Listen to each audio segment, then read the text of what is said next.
In today's video, I'm going to teach you how to add a video in Jitter. Whether you're a beginner or have some experience, this guide will walk you through each step, ensuring you can seamlessly integrate video into your motion design projects. Let's get started. First, we'll need to navigate to the Jitter website.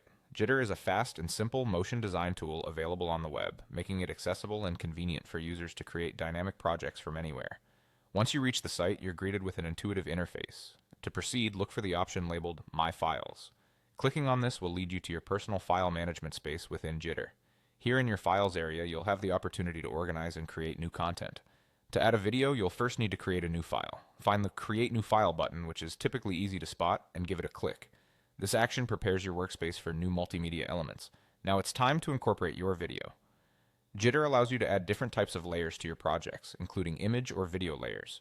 To do this, locate and click on the option to add an image or video layer.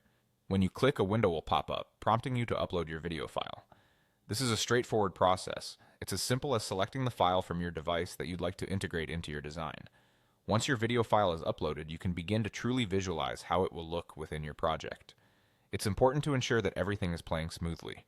To do this, you can start playing the video right in your workspace.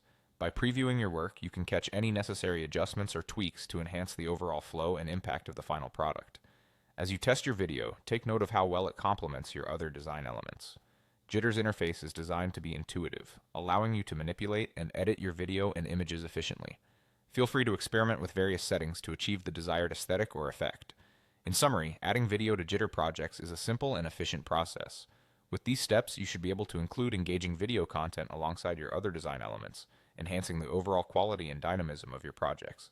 Thanks for watching and happy designing.